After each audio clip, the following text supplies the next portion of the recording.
Hey, Scandal Squad, welcome back to the channel. Thank you guys for joining today. So I'm just gonna give a disclaimer before we get into it. This is a heavy topic. I know people are talking about it all over the internet, right?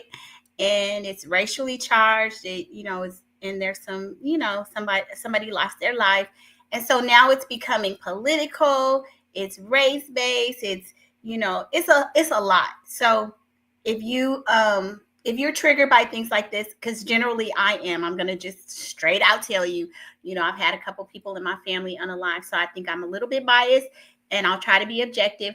And it is triggering for some of us. So if you are that kind of a person, then I would just suggest that you log off now. We are going to be talking about it in the comments. I want all of us to be respectful, because everybody sees things through a different lens. So before we get started, let's kind of agree on that. But what we're going to do is go ahead and we're going to look at the press conference. So I'm getting up to speed on this, you guys. So if you guys have information or things that I don't know, feel free to correct me in the chat. Also, I want to give a shout out to our moderator, Lulu's Divine Flow. Please go follow her on YouTube, TikTok, and Instagram. She's my co-host. Let's be respectful to Lulu. So y'all, let's get started. So before I play the press conference, and Lulu, just let me know if you can hear me okay. Before we start with the press conference, I'm going to go back, and there was something that came out recently. Well, there's an article that came out today, and it kind of talks about this whole thing about self-defense and those kind of things. So I'm going to read this article, and then we're going to jump right into the press conference and all that other stuff. So here we go. Let me share this. And let me take this off. Okay. So let me get started. So this is the article, and they're just kind of giving a synopsis of what kind of happened today. And it says Karmelo Anthony's family speaks publicly for the first time since Frisco track meet and the unaliving. And y'all know, because of YouTube, we have to say certain words, like we can't use the word KNIF. The STABB. There's so much we can't say, so it's hard. It's like YouTube be having us stammering for just talking about certain things. But anyway, it says the mother of suspect Karmelo Anthony spoke to the public for the first time since her son was arrested, and that was today. Karmelo Anthony, 17, was arrested on April 7th after a fatal unaliving at a Frisco track meet in Frisco, Texas. Austin Metcalf, 17, was in the chest, and he died. So they're saying that it was the parents' first time speaking. And this is a video of him being released. I believe this is, okay. So my bad. This is him speaking for the first time in a little snippet. I guess he's walking in, but we're not going to play that video right now. So there was a press conference earlier, and what we're hearing from the press conference is that the young man who was unalive, Austin Metcalf, his father came and tried to disrupt the press conference. Like I said, it's highly racial. People are being divided solely based on race, So the dad went, and he was trying to disrupt it. I don't know why he thought he should be there, but okay. So it says Dallas police speaking to Jeff Metcalf before the news conference began. So he wanted to go and disrupt it. So this is the dad. This is the father of the young man that was unalive. And this is the Dominique Alexander opens and closes the news conference. Karmelo Anthony's parents stand behind him. Andrew Anthony and Kayla Hayes. And so as I'm going through this, I'm kind of trying to understand exactly what his role is, because I don't know that he's an attorney.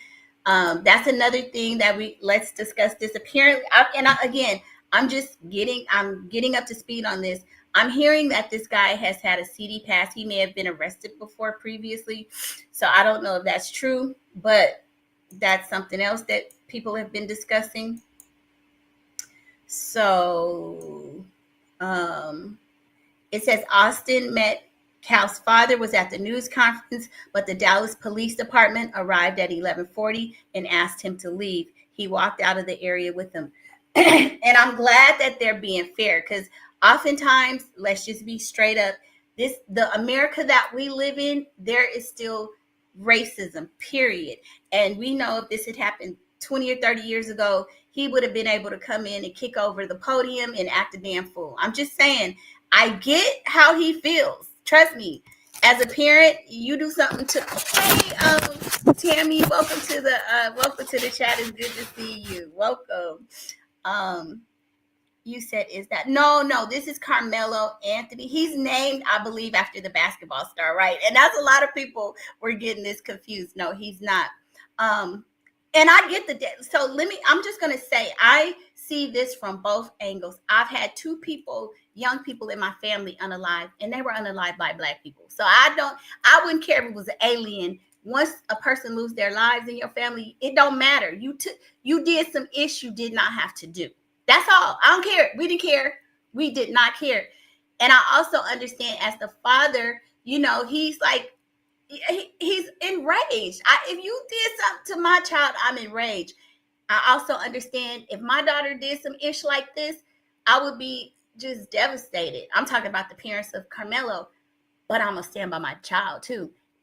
Was she wrong? Yeah. But God, I'm standing by my kids. So I see all perspectives. But anyway, it says Austin Metcalf's father was at the news conference, but the Dallas police walked him out.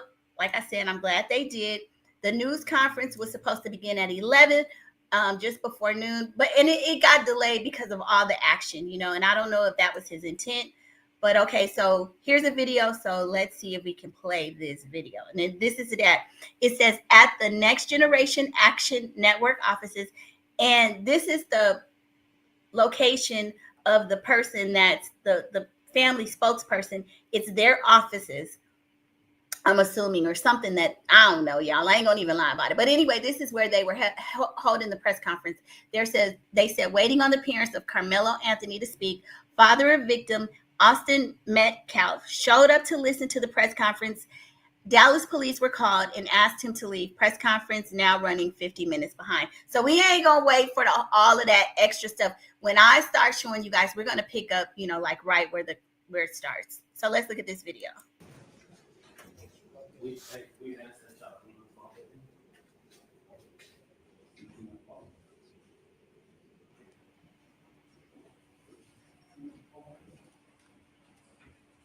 So there's not a lot of sound, not much that you can hear. It's just muffled speaking in the background. But so you can see he was walked out. Glad he left peacefully. But trust me, I don't give a damn if he white or Black. My child is gone. I want to effing protest. Matter of fact, I want to tear up some ish. I'm just being real with you guys. Okay, so I'm going to be playing both sides because that's how I see it. So it says they're just kind of going through the press conference. So we don't have to go through that because we're going to watch it. And that's the mother. That was the mother. She spoke. So before we get to the press conference, I want to kind of go back and show, a lot of people are talking about this, and so the legal analysts are weighing in. You guys know Chris Cuomo. So let's listen to what they're saying, and you guys let me know if you can't hear. So they're saying, did the Texas teen unalive in self-defense? That is the critical element of this case. They need to prove, in order to get him off, did he do something in self-defense? Let's listen. He was being held on $1 million bond, which was crazy. Today, they reduced it to $250,000, which is, still sizable, but he wound up getting out. All right. So, Mark, first of all, the idea of race, I mean, you lived it with Zimmerman in a big way. There's so many people who believe that that's why Zimmerman wound up beating that case. But what do you see here? What are your questions? What will matter? Oh, no, it's definitely a consideration. It always is, whether it's a sort of obvious what we're doing or the implicit one, because we all carry these implicit biases with us that perceive or impact how we perceive an event. Now, what's really it's going to come down to, and I disagree with the guy who said this is not a self-defense case yesterday. I think he said it. This is definitely a self-defense case because it always is one until you look at the facts of the case and compare the two. You have to compare who was the initial aggressor. And then you have to compare who was the perpetrator. Was it an aggressive act for him to go up and say, get away from the tent? Did he do more than that? My understanding was maybe he touched him and put hands on him. Granted, that makes the decedent in this case maybe the initial aggressor. But you really still then have to look at whether or not Karmelo Anthony responded with appropriate force. He used a deadly weapon, and whether or not he was in imminent fear of great bodily injury. That's the standard in Texas and most every state, to determine whether or not his actions, the way he perceived him, the way Karmelo Anthony perceived him when he took out that knife and stabbed him. The good part is if the decedent was the aggressor initially. The bad part for Karmelo, if in fact it's true that he sort of said, touch me and you'll see, because that's that aggression, that's that predisposition towards violence that doesn't have a place in a true self-defense case. What's the most important question for you in this, Mark? And then I want the same from you, Professor, if you have one. Go ahead, Mark. Sure. Who truly was the initial aggressor? How did this unfold such that if in fact he had a reason to believe in great bodily injury was imminent, was it reasonable? Was he pushed? Was he shoved? Was he hit? Because don't forget, it's the moment, but you are allowed to respond to great deadly force with your own great deadly force, or at least your perception of great deadly force. So it's really going to be fact-based. I do think that race, it's going to be played out on social media. It also is going to be played out in a courtroom if you ever get there, because in today's day and age, I would argue that someone like Karmelo Anthony now has a heightened concern over the past few years and the way we've sort of degraded. Hey, Eric, how you doing? Welcome to the chat. Some of the progress we may have thought we made over the past decade, as far as how we're treating young black males in the system, such that maybe he would have felt more preyed upon than he otherwise would. Interesting, you're right. We're going to be talking about this for a long time. Professor, what do you got? Hello? Oh. Okay, so I'm going to pause right there. Number one, for those of you looking at just the overall, the optics of the case, do you think race is going to be an issue? I'm going to say unequivocally 1,000% yes. Black kid unalives a white kid. We know historically that he would already be up under the prison, if not in a coffin. Okay. Race, and in Texas. Okay. And in Texas, will this even, they're saying it's going to become an issue on social media. No, it will be an issue in the courtroom. It is an issue as we speak. They have brought, white males are discussing it. Is it a race case? Absolutely. They have injected race as well. So we know this is also going to fall along the color lines. I'm Professor? sorry. Yeah, Professor. This is all about who the jury is. This will all be determined by the jury. If the racial factors were reversed, if a white man had killed an unarmed black man, everybody would be on the reverse side of this. We live in a society where everything is judged. Okay, I'm going to stop it right there. We have had numerous, and y'all, I might get a little passionate and excited. Y'all can smack me. Excuse me. We've had numerous cases where unarmed black men were unalived by white males. Generally, those were police officers. Okay. I'm just talking about in the like we know historically they would just unalive black males. But let's just say we're going to look at the past 20 years. We don't even have to go back and do a history of what they've done to black males in this country. Generally speaking, you're talking about would there be outrage? Yes, because oftentimes it is done by police officers, it's people in uniforms. And we've had cases where the situation where they chased the young black male down because he was jogging. This doesn't give me the same. And so there is outrage because it's like, how dare you? This person was minding their own business. Y'all chased him down and took him out solely because he was race. He was targeted because of his race. This case, I'm not going to say the same because allegedly these kids knew each other. Is the race still an element? Absolutely. But his making the analogy that would people be up in arms? Yeah, because generally speaking, the black males are targeted just solely based on their color. I don't think that's what happened here. But y'all jump in the comments. Let me know your thoughts.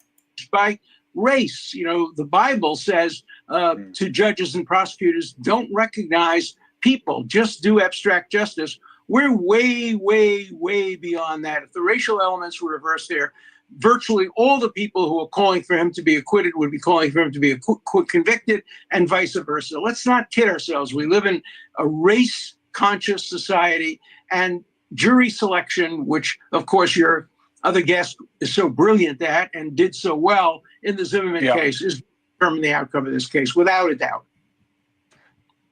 For me, it's as simple as, how do they feel about this proposition? Okay, so Eric made the point. He says, Eric says, nothing is ever done about bullying. So Eric, I'm gonna remind you of a case, and again, I'm just throwing information out there, not necessarily taking a side. There was a case, dang you guys, Darnell Jones, man, I'm probably getting the name wrong. There was a young kid in Virginia. I think he was a college, he may have been a college player, football player. He unalived 3 other teammates. I don't know if he had been kicked off the team or whatever. That case went back to bullying. He was black, they were black, and he unalived 3 people, and he was actually, of course he was convicted. So, and I agree with you. Oftentimes bullying is never addressed the way it should be. But again, whether it was addressed or handled in the proper way through the school systems or the parents or the parties involved, unfortunately, bullying is never going to be a defense.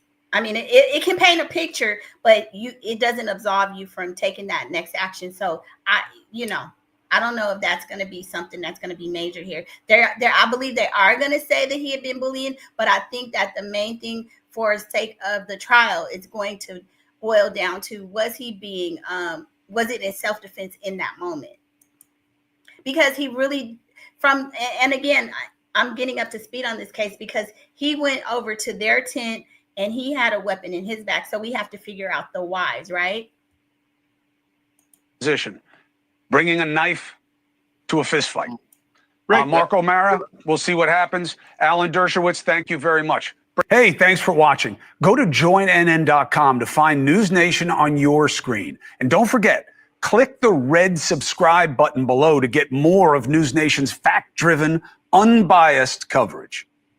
Okay, you guys. So now we're going to stop this. And now we're going to go ahead and we're going to jump to the press conference, you guys. So this press conference took place maybe an hour or so ago, but I didn't catch it live. So I hope you guys are okay with us going back to watch it. It's not in real time, but it's pretty close. So let me share this tab, and I will pause it because, we have to pause a little bit, but I want you guys to jump in the comments. If you have information that I don't have, please share it so that we're all up to speed on this. So, okay, sharing and starting to play. Conference room at the Next Generation Action Network office in Dallas.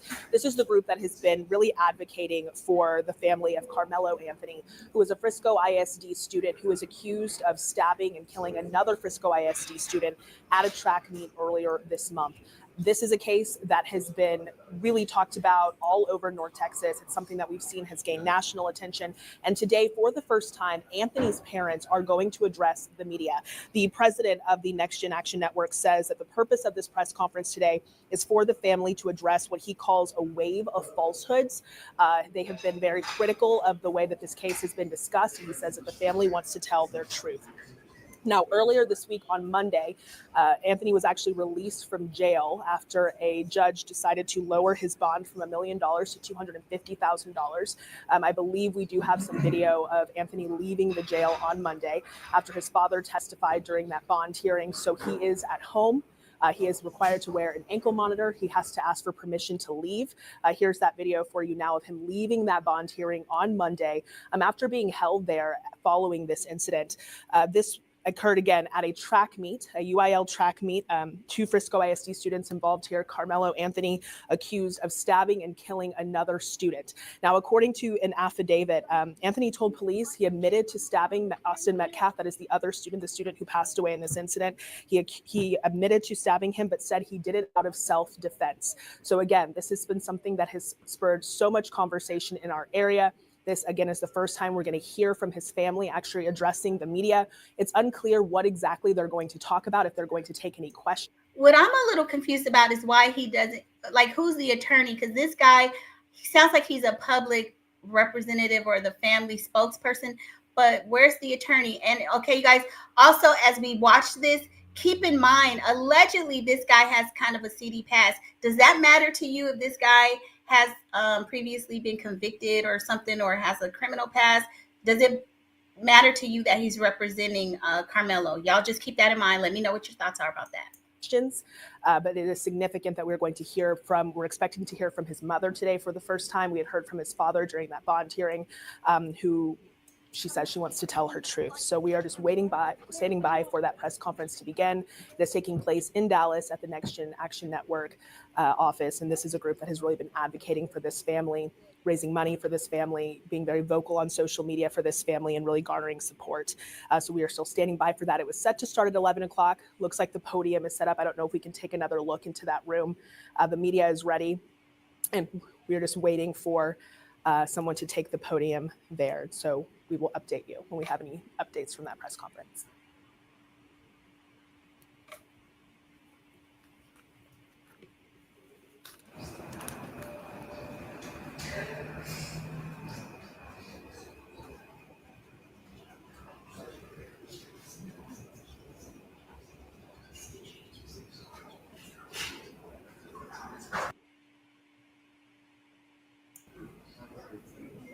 You guys, I'm moving it forward a little bit. It's a little delayed. We have heard that the reason for this delay is that the father of Austin Metcalf, the child who was killed in this case, has arrived to the press conference. We've confirmed that he has arrived to the Next Gen offices in Dallas, and that is the reason for this delay. We have actually heard from Metcalf's father in this case, and in between, mourning the loss of his son, he's been very vocal about, the way that this case has been talked about. So he has arrived to this press conference. We haven't heard about any conversations that have happened at this point. Not sure what the energy of his presence is there, but we do know that the reason. Okay, so Amadern, hey Amadern, welcome to the chat. Since the early 70s, they have ended the lives of over 100,000 white people. Your media is evil for never reporting these things. Interesting. I'm not familiar with that, but I think the media has historically painted African American people. I don't know if you're talking about black. I don't know. Sounds like you saying they've killed white people. I don't know, but generally speaking, they've made the media has been against African Americans. So I don't know where you're getting your statistic, but hey, okay. Reason that this press conference is starting late is because he has arrived. Again, if you are just joining us, we are preparing to hear from Karmelo Anthony's parents, who are going to address the media for the first time. And we are now hearing that both the parents of the child who passed away in this case and the child who was accused of the stabbing and killing in this case are both present at this event. We will update you as soon as we have any more information about when this is going to start, and any information about what is going to be shared here today.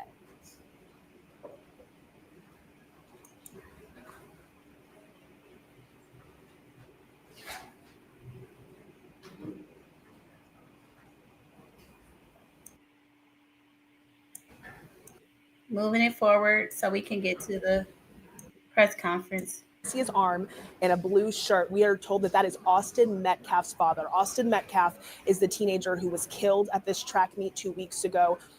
We have heard from Metcalf's father. We have heard from Metcalf's twin brother, actually. And we just learned that the reason that this press conference is delayed, it was supposed to start at 11, is because Metcalf's father has arrived here. He's standing there behind that camera. He has sunglasses on. We've been watching him stand there for a few minutes, not really talking to anyone. We're not sure if there's been any engagement between Metcalf and Anthony's parents. We're not sure if there's been any confrontation of any kind. We just know that he has come into the building, that he is standing there, standing by with the rest of the media who's in the room to hear this press. Hey, Ericy, thank you. Yes, you guys, please hit that like button. Now, I want you guys' opinion. Do you think, okay, because generally speaking, you have the right to protest. So I don't know if it's the same for a press conference, if it's a private event or it can be considered a private event. Do you guys think that the father should have been allowed to at least witness it? Do you feel that they should have taken him away? I mean, I'm just asking. I want everybody's opinion on this.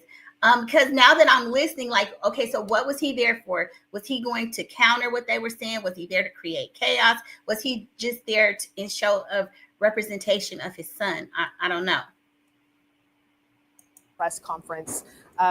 For those who are still, really following this case, you may know that earlier this week on Monday, Anthony was actually released from jail in Collin County after a judge lowered his bond. His bond was initially set at $1 million. That judge lowered it to $250,000, allowing for Anthony to be at home with an ankle monitor. So this is kind of the first thing that's happened since that bond hearing. His father testified at that hearing, but again, today we're expected to hear from perhaps both of his parents who are going to address. Yeah, Lulu, I agree. I mean, I want to hear from an attorney, not just the spokesperson, right? I want somebody to be a legal beagle in this matter. The media and actually make a public comment for the first time in this incident. Again, if you are just tuning in now, Austin Metcalf's father, the victim, in this situation. His father is actually standing by in this room. It's unclear if he was expected to be here. We're assuming not, being so that this is kind of a reason for this delay in this press conference. But again. Okay, so Tammy says she doesn't think the father should be allowed there. Okay, Tammy, I'm with you. Okay. We're just standing by in the room. Media is prepared to hear what the Anthony family has to say. And Tammy, to be honest, I mean, I don't want to put myself in those parents' shoes. I just don't, because karma and the weird things happen. You don't want to speak things into the universe, but I just don't know how to feel about that, right? Like, I kind of feel like I wouldn't even be strong enough to be there, like, because I know I would want to tear up everything, right? So it's like, so what was his point of going? I would really like to know what he thought he was going to accomplish being there.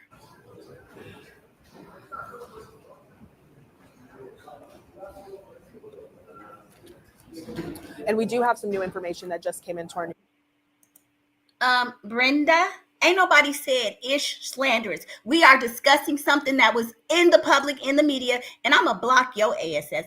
Listen, I don't have time for the nonsense. Ain't nobody said nothing slanderous. We are allowed to give our opinion, and I'm gonna opinion your ass up out of here. How about that?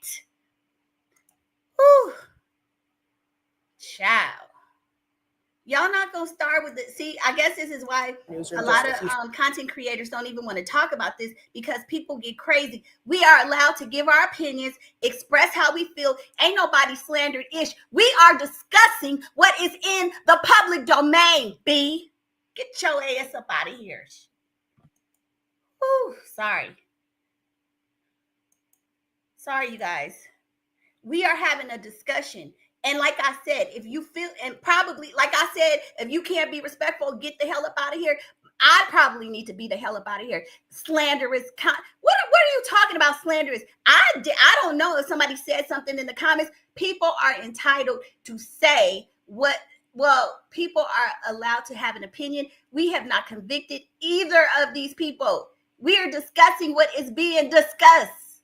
If you are not have your emotional intellect, or I can't even get my words out, because it's ridiculous. This is so charged. Of course, people are going to be angry, but we should be allowed to respectfully agree to disagree. Ain't nobody slandered nothing. So Brenda, goodbye. Sorry, you guys. Let me get my wig shift. Okay, let me get the wig shift together. Seconds ago, apparently, Mr. Metcalf, Austin Metcalf's father, who we just pointed out is in this room, has actually been asked to leave the press conference. This is a press conference where Karmelo Anthony's parents are expected to speak. Apparently, Metcalf's father has been asked to leave. As you can see, or saw a few seconds ago, he is still standing in the room. So apparently, we're being told that Dallas police have been called to this location after Metcalf's father has refused to leave. We're standing by and waiting. Okay, so they're saying the father has refused to leave. So you guys, I apologize. The lounge always says don't let the trolls get to you, but I feel like in this instance, and I will admit that, okay, maybe I overreacted, but I just feel like this person, you better be careful for slander. We're discussing what is being discussed, ma'am. This topic is it's heightened, right? Nobody said anything. Like, nobody accused anybody of anything. We're talking about, is this a self-defense case? We don't know. We're discussing it. Born Power 200 says, and welcome, Born Power. I'm glad the father is standing behind his son. This is good to see. Karmelo comes from a beautiful, affluent Black family. Born Power 200, I agree with you. Like I said in the beginning, I can feel both sides. The young man who lost his life, his parents are grieving. I feel for that. And to see Karmelo's family, I also thought that was great too, because oftentimes when we see these young Black men get in trouble, we don't see a family, right, standing beside them.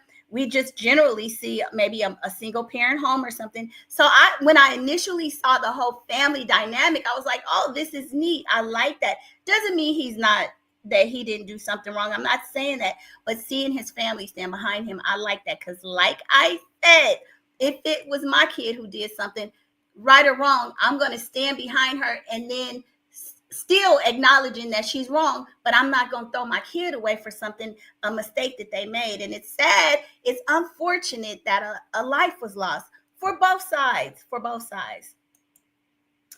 Lulu says, don't let her steal my joy. No, Lulu, she didn't steal my joy. She just got my wig a little shifted a little bit. Okay. Got me a little hot up in here. And yeah, slander. Okay, but let me get back to the story. I ain't gonna let this woman make me see what comes of this. But if you are just tuning in, Austin Metcalf's father, the victim in the stabbing at the Frisco track meet a couple of weeks ago, is in the room, standing by with everyone else as Karmelo Anthony's parents are expected to speak, and he has been asked to leave.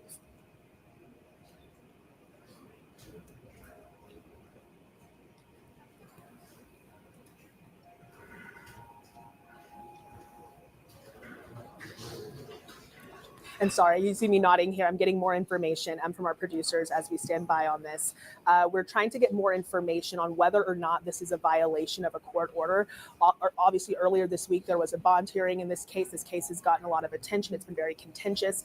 So we're trying to get more information on whether or not there was a no contact order put in place, and if Austin Metcalf's father being in this room is a violation of that court order, being so that Karmelo Anthony's parents are expected to speak here as well. As soon as we have confirmation on that, we'll let you know.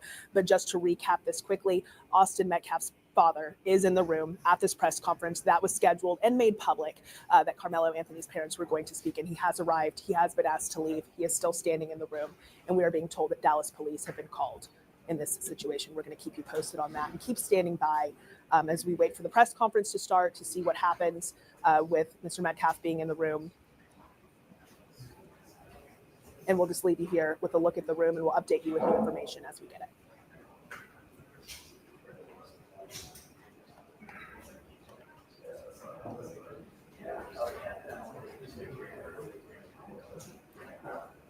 So I can see that would be a concern. If there was a stay away order for both the young men and the families, then I guess he could be in violation. So I'm interested to know, like, whether or not he did violate something. But like Tammy said, he shouldn't be allowed to be there. So I guess for things like this, Timothy Taylor says, I'm not emotionally invested in the Karmelo Anthony story anymore because his parents just moved him into another non-Black racist gated community, which makes me feel like they think they're uppity. Oh, interesting. Okay, you guys, I'm gonna pause a little bit. So that's another thing. I have been hearing that there was some money, like with this whole GoFundMe, people have been accusing the family of using that money to buy a to get another home. I'm not necessarily, well, I am, I'm not going to say emotionally invested, but I think it's just a sad situation and everybody's discussing it. I did get a little bit emotional when the woman was trying to, I feel like, suppress our speech. I don't like that, even though this is a case that's, getting a lot of visibility. That pissed me off more than anything. Don't try to suppress us being able to speak as a community. That got me more upset than anything. Okay. Chris Wiggins says, no order on the father. He didn't do anything. The order applies to, okay. Again, you guys, I'm asking y'all to be respectful. Can you articulate things without using certain things? So, because I'm going to have to remove your comments. Lulu, can we remove some of these people? And I understand y'all have feelings about it, but it's just a way to say things. I'm not going to sit up here and just let you say anything. I'm just not. That's just the way it is. Because actually, this is my channel and it's my show. So respect me and respect the other people in the chat. I mean, that's just that. Tammy says they allegedly got threats since all this happened, and they okay. See that again? There's always context to everything. People just going, they got the money. That makes sense. Born Power says Karmelo did not use any of the money raised. The funds are, and that's what I think. That's what his mother is going to address. There's so many things that get in the media and get misconstrued. So let's go on. But thank you guys for clarifying. I appreciate that.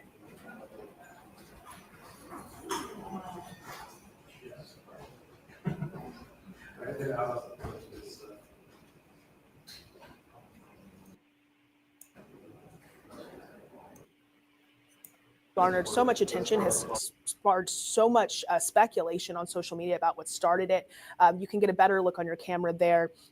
These are photos of Jeff Metcalf, who is standing in the room there. But this is a case that has gotten so much attention. And so for the first time today, we were expecting to hear from the parents of the teenager who is accused of killing Austin Metcalf. And what you're looking at on your screen right now is Jeff Metcalf. He is the father of Austin Metcalf. He arrived to this press conference today. He was not expected to be at this press conference. These are photos that were taken by my colleague, Jobin Puneker. And you can see he's standing there. He has sunglasses on. We've seen at least one person go up and try to speak with him. He doesn't really seem to be interacting. These are still photos. So Shy to ATL says justice for Karmelo, FBA B1. All right. Some people are, rooting for Karmelo. I don't know all the particulars of the case. So that's what I'm watching the video. He didn't really seem to be interacting with anyone. He's kind of standing in the back of the room, just waiting. Again, was asked to leave. Still standing in the room. So we are waiting on an update on what's going to happen with that, as Dallas police have been called. But what we do know is that there was a court order put in place that Anthony, who is the accused killer in this case, was told he could not have any contact with Metcalf's family. This press conference was for Anthony's parents, Karmelo Anthony's parents. It's unclear if he is actually in the building. So it's unclear if Jeff Metcalf being here is a violation. Well, I don't know if they perceived it as a violation. I guess we'll find out later, but he was removed. So there you go. Y'all could fault the police for that, but they removed him. Okay. So Timothy Taylor says, I feel like Karmelo Anthony's family are using the Black community just like OJ Simpson did. Soon as Black people helped OJ gain his freedom, he ran back to the white community and white women. No lies told there. OJ never perceived himself. I don't feel he was ever aligned to the Black community. So yeah. Of a court order. We just know that Karmelo Anthony is not to have contact with the Metcalf family indirectly or directly, according to a court order. So we are standing by to get more information on that. But we are told that Jeff Metcalf's presence in this room is the reason that we are late, the reason that we have not started this yet. So we are waiting on information on that. Okay. We have just learned that Karmelo Anthony is actually not in the building. So at this point, it doesn't seem that this would be a violation of a court order. So it's still a bit unclear what the delay is here. Perhaps him just being there is the reason.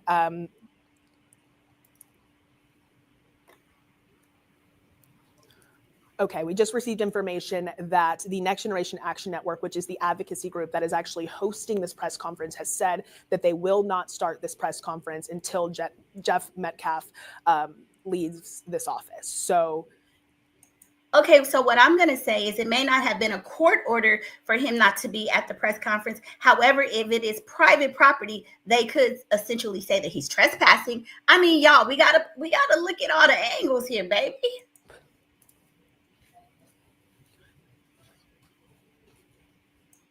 Accused of committing this offense, his parents were going to address the media for the very first time. And the Next Generation Action Network said that the purpose of this press conference was for them to tell their truth. They feel that there has been misinformation in this case. They feel that there have been what was called a wave of falsehoods in this case. So the purpose of this morning's press conference. You guys, y'all have some great comments in the chat. So I'm gonna be pausing a little bit. Born Power says some people don't like seeing a black family that has enough money to defend themselves. This case is self-defense. The twins had no right to tell him to move. Okay. So some people already think it's Born Power is saying it is self-defense. And let me see. That was Timothy saying, I don't feel like that he feels like the family is using black people for the sympathy card. So we'll rally against him for, but this is great. This is great. Correct the Culture said it is not private property. If it is a building, are you sure? Correct the Culture, because if somebody owns something, a building, if there's an owner, it could be private property. If it's not a public institution like a court or something. So, are you sure that it's not private property? Just because it's a public, like that the people that are protecting him, they could be on private property given this press conference. So you got to give me some receipts to prove to me that is not private property, because generally speaking, most buildings are owned by somebody. Tammy says, seems like the apple don't far from the tree. So Tammy, are you talking about, Tammy, I think you're talking about Mr. Metcalf. Okay. Metcalf. Timothy says the only details that are going to matter is the racial makeup of the jury. Yeah, that's going to play a part. If Karmelo Anthony gets 10 non-black jurors and 2 jurors like Jason Whitlock and Officer Tatum, then he's in trouble. Be respectful. The way people are acting about this is far from respectful. Makes a person start to lose faith in humanity. He shouldn't have bail because he's a flight risk and he's a danger to society. So Midnight Joker, I'm gonna say I don't perceive him to be a flight risk. He's not even 18. He's still under the custody and control of his parents at this point. So I wouldn't think that he's a flight risk. I don't see that he would have the same resources as a Diddy. I would see Diddy as a flight risk. And also there have been other cases where people have unalived. I think there was actually a man, y'all, and I don't have all of the details in front of me, who shot a little black boy. He was an older white male. He wasn't even apprehended for about 10 days to 2 weeks. So, people have the right to post bail, and that's what happened. Correct the Culture says I don't know who owns it. That's why I said it could be private property. Maybe he was considered to be trespassing. Shy to an ATO says, I'm with Karmelo's right or wrong. These people have done way too much to us. So I know some people feel that way. Now, Shy to ATO, I don't agree with that, because I feel like each case has it should be based on its own merits. We got to stop just saying blanket, oh, it's okay. No, it's not okay, because I've had 2 people in my family unalived by black folks. It was wrong, period. So I'm not going to say that. Grand Abbott says, how can accountability ever occur? Tammy says, exactly. Grand Abbott says, unaliving someone is socially offensive term. Well, you got to go talk to YouTube about that. Not this. Those are their rules. This was a needless. I agree with you there, now, Grant. From what I'm seeing so far, even if there was some bullying or a case of self-defense, why did it escalate to an unaliving? And that's the evidence and the information I would like to hear. His feelings got hurt, and that happens often with young people. Unfortunately, I do feel, based on the evidence that we have been given so far, that he made a horrific mistake. And it doesn't mean he won't pay for it, but I need more. Like, why did he go that far? I really do.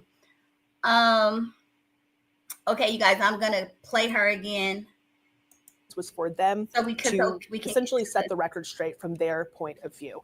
It seems as if they were not expecting for Mr. Metcalf to be here. They said they are not going to speak until he leaves. Now, what we haven't seen is really any confrontation, really any interaction from Mr. Metcalf since he's arrived here. It's unclear if they've made contact, if they've spoken or anything like that. The only thing we know at this point is that there seems to be a stalemate here, with the family saying that they're not going to speak until he leaves, him being asked to leave and choosing not to. So we're going to keep our shot. I want to say one thing.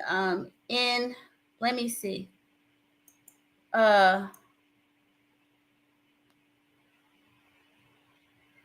Grand Abbott said he got his feelings hurt, so he unalived somebody. And Grand Abbott, I'm going to have to say, because I don't agree with everything that you said, but my daughter, the one thing I have told her, you never have a right to put your hands on somebody. Things should not escalate to that point. And I think it happens with where it's young males, black or white or whatever. Sometimes people allow their emotions to overtake them and they make poor choices.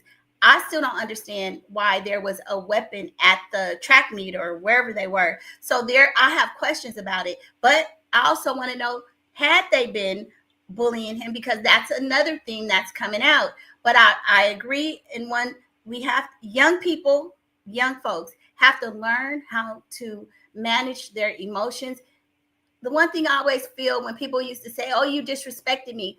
I don't give a damn how much you got disrespected. It's much more disrespectful for you to cross that line and to hurt somebody else and end up behind bars. You've disrespected yourself. Words should not hurt that much because you end up hurting yourself. But I'm going to get back to the lady. Let's get back to the anchor person. Up in this room so you can kind of keep an eye on what's going on. And as soon as we have more information about what comes next, we'll let you know.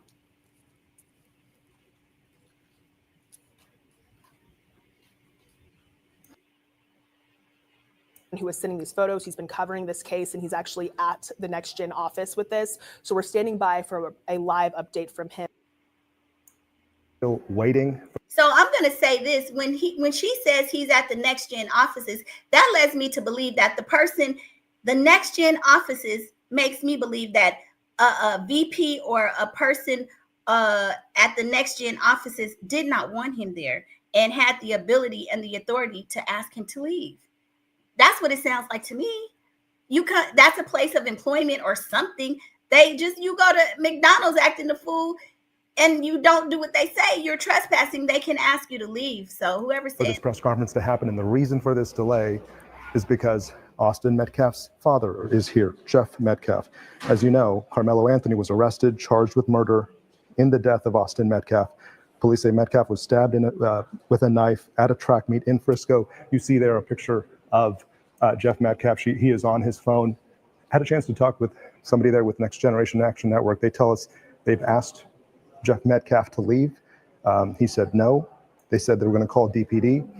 So Art to Recovery, I understand your point. I did say, what is his point of being there? Is he just trying to make a visual statement saying, I'm standing up for my son? However, I get it. But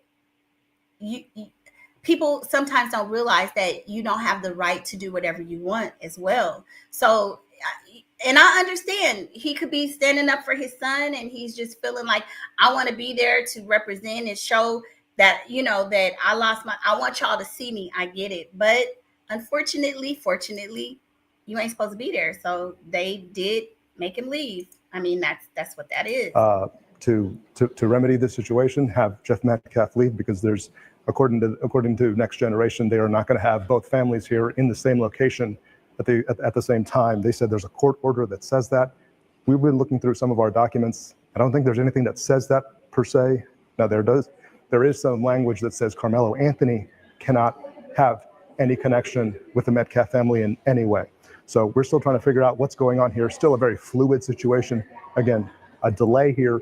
It's supposed to start at 11 o'clock. And that is a good point. When there's an order to keep away, the other people have to respect it as well. He can't just come to you, but you can also refer and say, we're not supposed to be in contact. So maybe that's where the laws are very tricky. Just because I have a keep away don't mean you could come run up on me either. You know what I mean?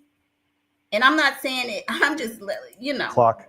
It is now after 11:30. We'll see what ends up precipitating here. Obviously very heightened when you have this situation and both families in the same room when they haven't had this before. So that is understandable. Okay, well, listen, we'll check back in with you. We know you're talking to people, and we'll get to the bottom of it. Thank you so much, Jobin. Okay, so you don't miss any. You just heard from Jobin Puneker, who is actually live at the Next Gen Action Network office in Dallas. And if you're curious at all about how Jeff Metcalf was able to get in there, just if you've never been there, they actually have an office in a co-working space. So there are other offices in that building as well. So that's probably how he was able to easily get into there. And again, the Anthony family says they're not going to speak. Okay. Correct the Culture says case in Tyler Allison case, white kid unalived a kid in school with a weapon, raised $400K, and has white people are supporting him. They are not asking why he had a weapon. Okay, thanks for that. Correct the Culture. I appreciate that. Didn't know that. I mean, and there's so many. There are going to be so many different cases that we can, refer to where there's similar elements. But and I get that. So Master Quan says he went that far because we're sick of this ish.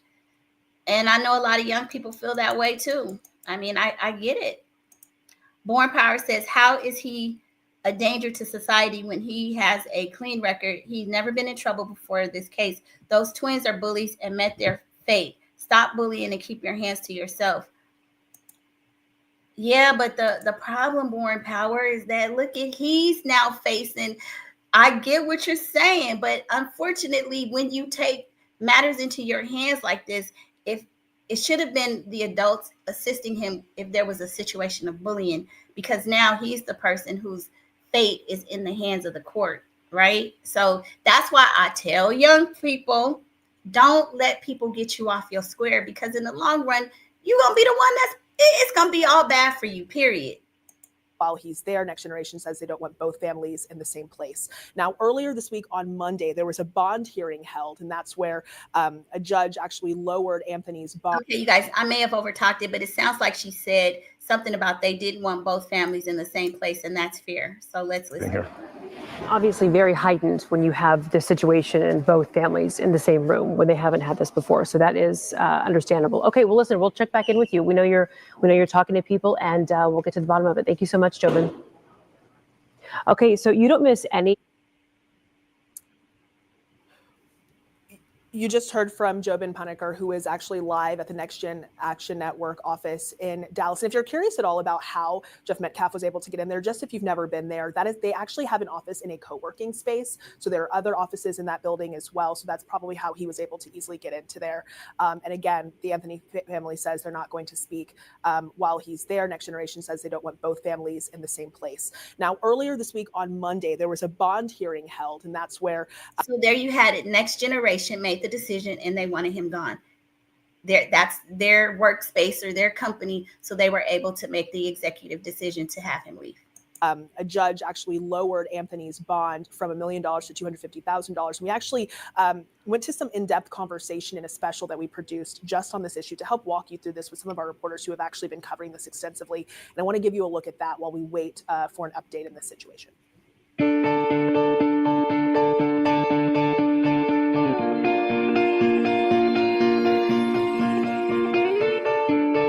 Thanks for joining us here on WFA Plus. I'm Chris Sadeghi, and we are going to take you inside the hearing, the bond hearing for Karmelo Anthony that happened on Monday morning. There's a lot of public interest on this case. There were no cameras allowed inside the courtroom. So joining me are Jobin Paniker and Brittany Moncrief. The three of us were inside that courtroom, and we're here to really take you through what was said, what you were not able to see and hear because of the ban on cameras. We are going to take you from before the hearing to everything that happened during, and then everything that happened after. And then we have the raw interviews with the DA, the defense attorney, and also the NAACP. Yes, for the person, and welcome to the chat. SK, I have heard, and I've read a couple things and heard that there was a history. There was a picture that was circulating online that they've known each other previously. And is it true or not? I don't know. But it's all going to come out. I want to start before the hearing. Jobin, you cover Collin County a lot. You've covered a lot of cases at that courthouse. Can you compare the security detail for yesterday's hearing compared to others that you've covered? So I've been covering Collin County for 12 years, covered some high-profile cases in Collin County, now court trials in Collin County. We had the Grace Ford murder case, toddler who was killed. We had Christina Morris, first missing, then later found dead, that murder case. And then the Billy Shamirmir case that also had some Collin County connections as well. So this was a bond hearing, and normally bond hearings happen within minutes. And it's usually a stack of papers, and the judge goes through them and says, bond approved for this amount, and they go through a lot of them all on Monday, and they happen, like I said, within minutes. This was not the case, right? We had a setup, we had a media plan, They had a plan for all the media to get there early. There was security. There were 8 to 10 officers, 8 to 10 deputies from the Collin County Sheriff's Department. There, we had to go through 2 sets of metal detectors to get into this bond hearing. Very unlike what I'd normally see. Yeah, and Brittany, the 2 families, the Metcalf family and the Anthony family, one thing I observed is the deputies that were there that Jobin mentioned, they had a plan to make sure the families were on different sides of the courtroom, and also leaving the courtroom when it was done, one went after the other to prevent any kind of conflict. Absolutely. They had pretty much what seemed like a pretty strict schedule. Even when we were waiting in the lobby area right outside the courtroom, we saw Anthony's family be escorted into a side room. And around 8:30 is when they decided to let media in. And then at exactly like 8:40, that's when the family started to go in. And even when we went into the courtroom, we were filed in one by one, and they made sure each seat was filled, media in the back. We sat right behind Metcalf's family, and then on the opposite side was Anthony's family, the Anthony family. So once everybody was inside the courtroom, the first thing we were looking for was when Karmelo Anthony was brought into the courtroom. Was there any? Okay, let me say this to Grand Abbott. I'm trying to get. Okay, Grand Abbott says the knife. Oops, I'm not supposed to say certain words. The weapon is not the issue. People carry pocket every day for prepping or emergency reasons. Using that is the problem. I'm gonna say, as a coach, I was a coach, a cheer coach, and in elementary and high schools, you were never allowed to bring any kind of weapons on the premises of a event for a school event. So I don't know, and I'm in California, so maybe it's different in Texas, but no, it's not about every day for people. No, you can carry them, but there's certain events, I'm gonna say, in certain places where you're not allowed to bring them in. So I'm not sure that that's gonna fly. I don't know. Maybe Texas is a little different. I don't know. Anything about him, his appearance that you observed, or the reaction in the courtroom to when he entered? So before we get into that, I wanted to mention that there were no, as you said, no cameras inside the courtroom, which is normal for Collin County, right? What's also normal for Collin County is you're not even allowed to have cameras in and around the courtroom. So the only place where you could have cameras was in the lobby. So all of the photographers were out in the lobby. The reporters were out near the courtroom. So we all get escorted in, and there's always this, like, it gets really quiet as soon as the defendant walks in. And in this case, it's Karmelo Anthony, a 17-year-old kid, and he's in a yellow jumpsuit. He's handcuffed, and he's walking in, and it gets really quiet because the families are set. Families are on opposite sides of the courtroom. The media is in the back, and it gets really quiet. And again, Grand Abbott. The problem with the GUN owners, those are probably adults. Maybe they have licenses and everything. These are high school kids, right? So yeah, no weapons, in my opinion, should be on the premises. If I were a principal and all of that, don't bring that ish up here, period. Because of things like this, because they don't have the emotional intelligence at a certain age to use self-control. We see that all the time, right? They say that you really don't, your brain isn't fully developed until you're about 26. So yeah, I don't trust young folks having weapons at school events. I just don't. Nope. That's a no for me. As soon as he walks in, and then he looks straight at the dais. Yeah, Brittany, did you observe any emotion or movement or action? From my vantage point, it looked like for pretty much the duration of the hearing, he was pretty stoic, staring straight forward. Absolutely. The whole time, just straightforward. We didn't see him turn to his family, the other family, nothing at all. One thing that we did notice, though, was Austin Metcalf. His mother immediately, before the hearing even began, you can see her kind of hunched over and someone there kind of comforting her. So it appears as though she might have been crying or pretty emotional during that time. But when Karmelo Anthony came in, it, like Jobin said, it was pretty much quiet. All eyes on him, and he just kept looking straight ahead. So then Judge Angela Tucker enters the courtroom, and she began the hearing really by pointing out the unique nature of this. You're absolutely right, but a NIFE, and I'm spelling it wrong, is considered a weapon, and so yeah, you're not supposed to bring it. I think there are a list of items. That would be one.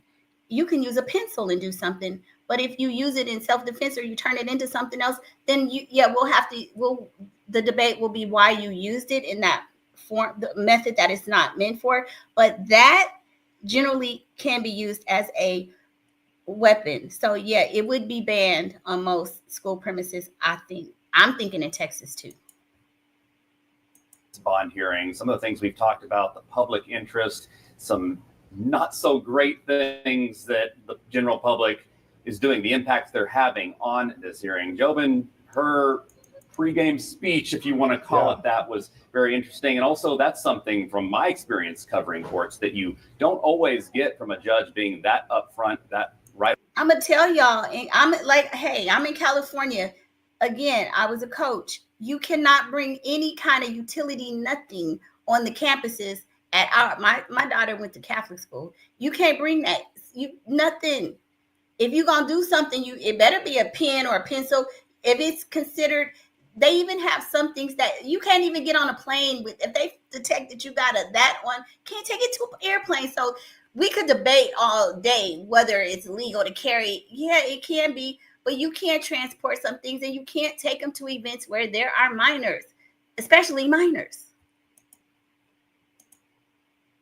Right away. And she set the tone very early. And she started off by saying, listen, my office has been inundated by emails and calls from the public who are interested in this case. And I need you to understand that I don't have any personal. Well, if he had used a pencil, it probably would have looked like it was more self-defense. It's like, oh, I just had to get something to protect myself. But when you carry something that it can be used and is classified as a WEA weapon, I can say that. Yeah, it changes the parameters of the case and how they're going to look at it, right? Yeah, everything is relative here. Personal connections with anybody involved in this case. And she also made sure to mention, which is something that's smart that a lot of judges do. She mentions that, one, I don't have any connection, and also I've been randomly assigned for this bond hearing, which is the way Collin County, and I'm assuming a lot of counties do it. Judge Angela Tucker, who has been there for close to, I think, 14, she's been there since 2012 in the 199. Okay, so she's very seasoned. She knows what she's doing. She says, I was randomly assigned this bond hearing. It's very likely when they go through the cycle of judges, it's the administrative judge of Collin County who decides who the next judge is to take on the next matter. It's very likely she may not get the trial if it goes to trial or any of the. So Grant Abbott says, Born Power 200, this whole case comes to a kid raised in this culture with no adrenaline control, looking for a fight and escalating into a violent aggression. Inspire P says, he is a father who lost his son. He wants answers. He was not violent. He even forgave the young man. I don't think he had malice. He is heartbroken. I do believe he's heartbroken.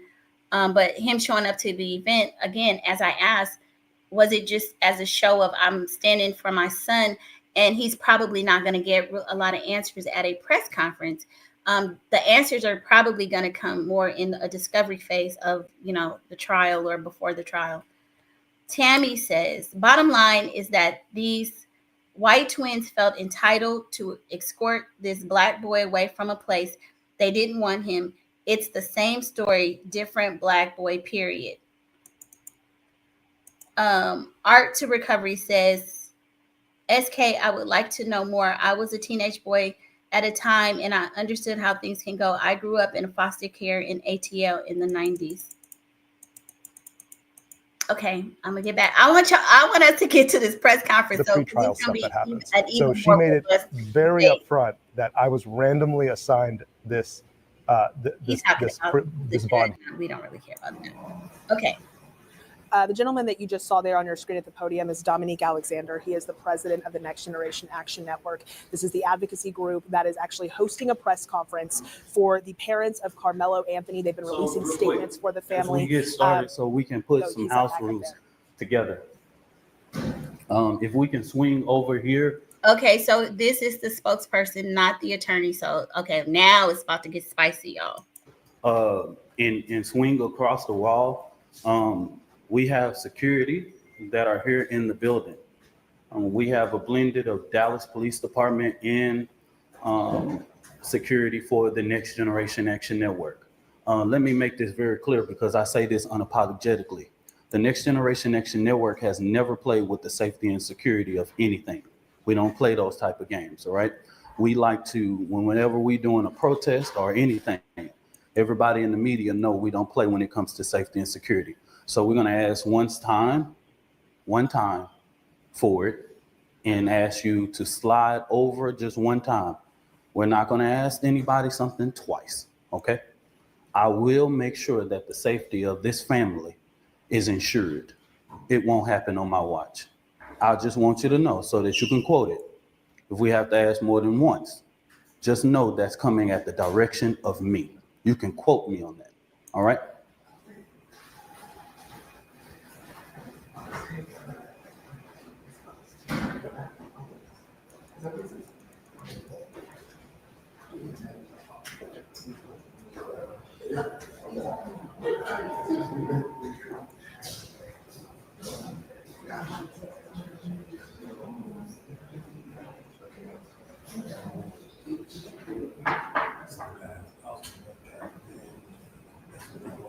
You just heard from Dominique Alexander, the president of the Next Gen Action Network. We are expecting to hear from the parents of Karmelo.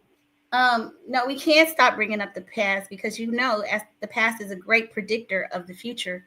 So we have to, and in a legal instance, you bring up past cases because they can set a precedence. So the past can never be ignored. Okay, there you go. Anthony, the high school student who was accused of stabbing and killing another high school student at a track meet about 2 weeks ago. This press conference was delayed because the father of the student who was killed unexpectedly arrived at the press conference. Originally, the Next Gen Action Network said that the press conference would not go on as long as Mr. Metcalf, Jeff Metcalf, was in the room. It's unclear. I'm trying to get information about if he is still there, how that was resolved. But the president of this organization says that they are starting here in a few minutes. If you did hear what he just said, if you didn't, we'll recap you quickly. Alexandra was very clear and did not mince words about security at this event. He said that there are DPD officers as well as private security in the premises. They are here. He said he was very, very clear in saying that they were only going to ask once for safety precautions to be taken. And he said, you guys, I don't mean to be rude either. And can y'all hit the like button if you're just coming in? And if you've been here chatting, please hit the like button so we can, we can have a conversation. But if you use certain words like M-U-R-D-E-R, I'm going to have to hide it or remove your comment because YouTube doesn't like certain words. That's why I say unaliving. So certain things, it's not like I'm being rude. I don't want to hear you. Listen, I'm open to both sides. I think there are probably some white people in here making comments as well as Black people. And everybody, this is an open forum. However, I will have to hide certain comments if it kind of goes against the, or if you're getting rude with, if y'all rude to me, then you got to get your ass up out of here. That's how that go. Okay. that is their big priority with this press conference. Again, unclear if Mr. Metcalf is still in the room. If you are just joining us, this is a case that has created so much speculation over the past 2 weeks. You have one family whose child was accused of murder for stabbing another student, and another family who is mourning the loss of their son. And today we are expected to hear from the parents of the child who has been accused. To get their side of the story. The group that's advocating for them says that they want to set the record straight. We're getting an update now on whether or not Mr. Metcalf is still in the room.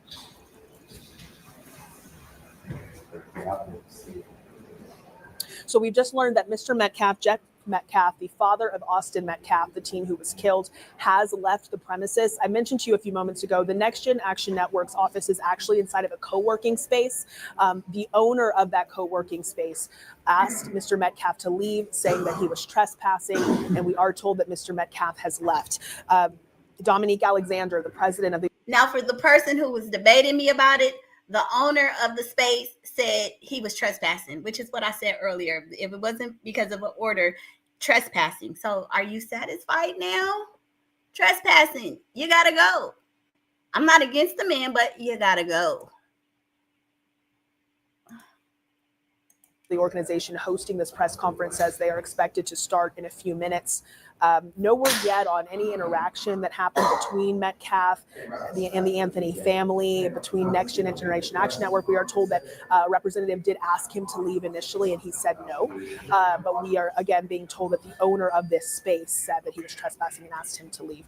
So we're seeing different people come up to the podium, check audio levels. That is standard for a press conference like this. We were told by the group hosting this that it will start in a few minutes. And we, again, are expecting to hear for the first time addressing the media, the Anthony family, to get their perspective, their thoughts, setting the record straight, addressing what they call falsehoods in this case, as so many people have been discussing. So welcome to the chat. To be real, she says that it's bullying and it has been for some time.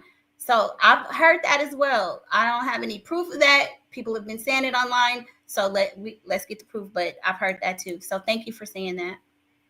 It as their son is accused of murder in this case. So we will keep an eye on this, update you with any information as we get it, and listen in whenever we can.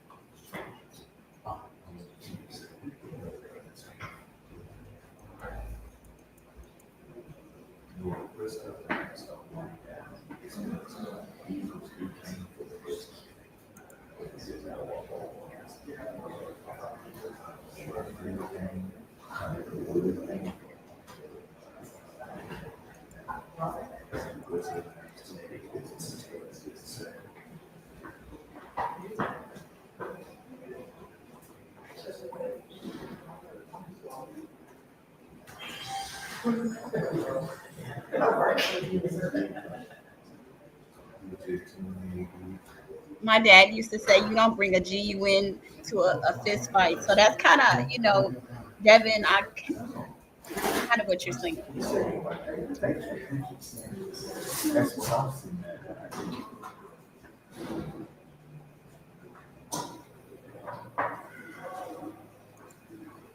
After it occurred and he saw what he had done, I would probably throw it too. It's a reaction of shock.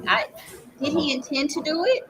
I mean, I would imagine that if you're not a born unaliver, that you would be shocked and maybe he didn't intend to do it. I don't know. That's something that will come out when they go through discovery phase, right? You sure about that? Says excuses. Excuses for whom? Because both sides have an excuse for a reason. So what are you talking about?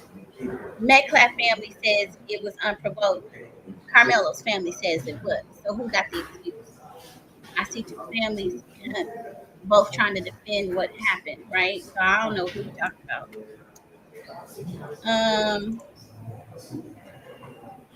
Two unarmed football players knowing you have a blank in your back. Correct the culture. Thank you for that, because all I ever heard was that shouldn't have been under their tent, right? But now you're saying witnesses said there were 10 to 20 other people under the tent that didn't go to the school. Why they only asked him to move? Exactly. That to me means that they had either they knew each other previously or something. Like, yeah, why did they single him out? If what you're saying is true, that's a good follow-up. Why him?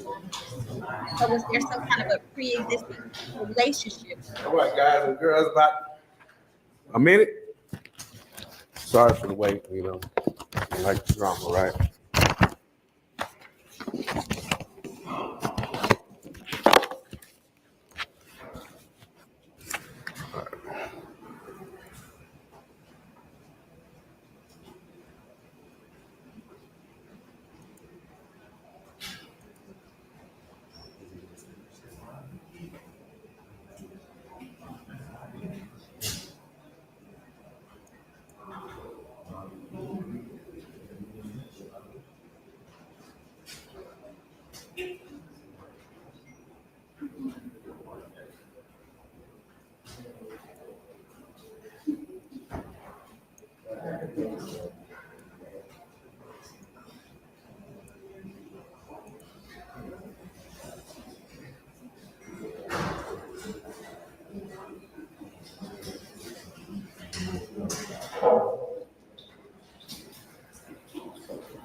Hi, baby. Where did you see that? You heard it or you saw somewhere that allegedly he had the victim's AirPods in his pocket. So you're saying that he was stealing or he stole something? I haven't seen that. I have not seen that.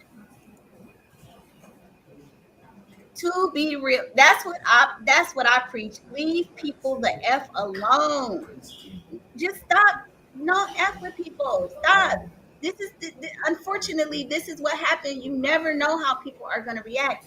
Leave people the F alone. It is what it is. I'm with you, to be real.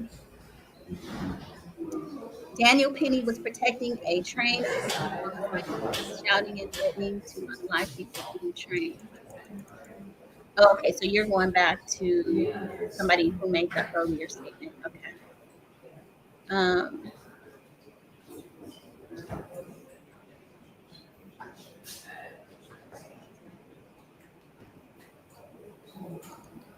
so 1B2 is justified for force.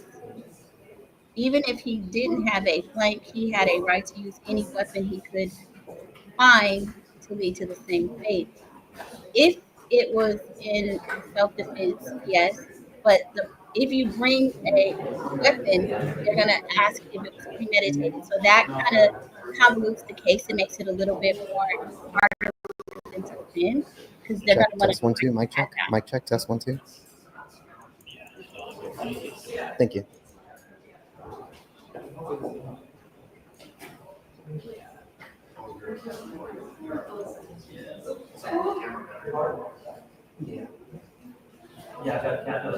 No, they're going to want to know why you had me. Why did you bring this to this event? Are you in fear for your life? Or are you being bullied? Was it premeditated? Those are questions that are going to come up. I was a litigation secretary, so these are questions the prosecutor side, you're definitely going to ask that.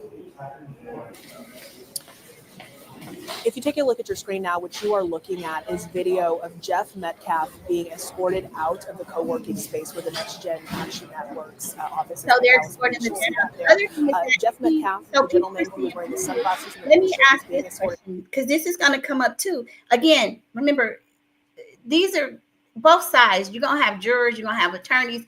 These are questions that will be raised, period. The same way we're discussing them online, they will be discussed in a little room in a deposition in interrogatories, okay?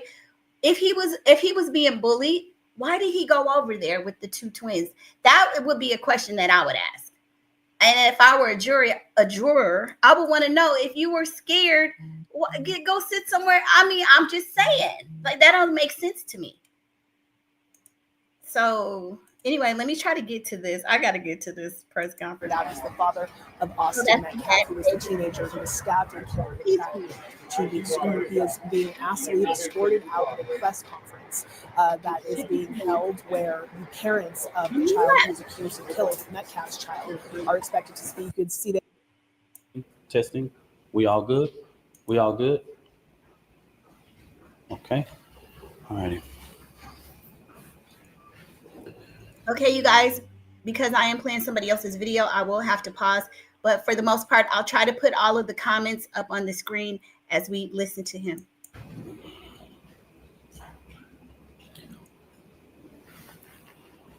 I want to start off this press conference to say something as a deep note that I can tell America.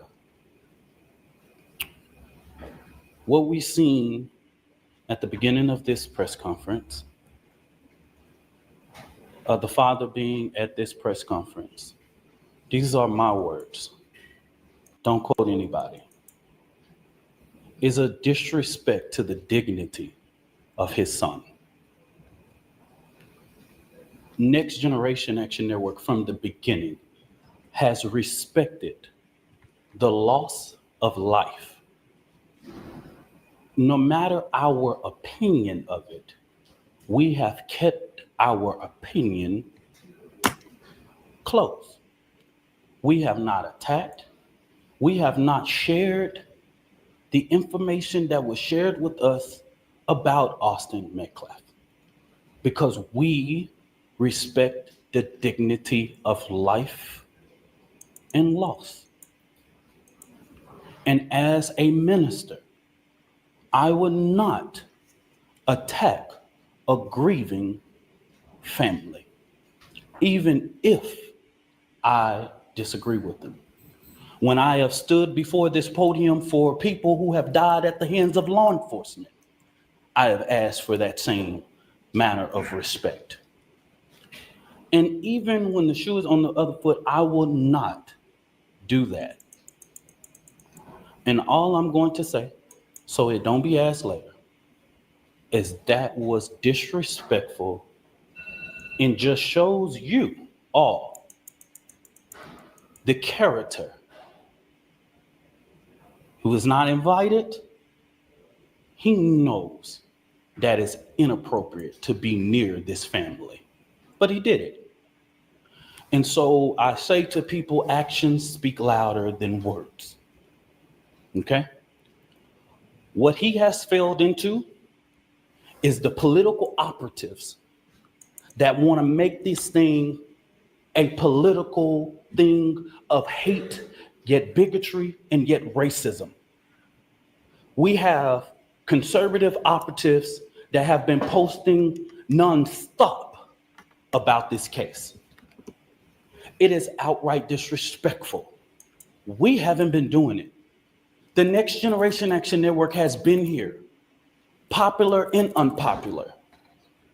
So regardless of what's going on, that was disrespectful. Disrespectful. And I will leave it to y'all to define it. But of course we want to. Y'all, I'm Minister Dominique Alexander. I serve as the president of the Next Generation Action Network. Today I come before you with a heavy heart, but determined in spirit, not just as an advocate, but as a Black man, as a father, as a protector, in community, and children. There are 4 critical points I must address today, and I want to make sure that the public and the media and everyone who believes in truth and justice. First, the misinformation about the fund.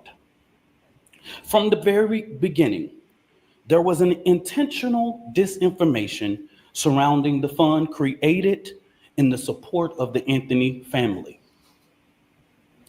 The Karmelo Anthony Fund, hosted by Give, Send, Go, let's be clear. The family has not received one dime.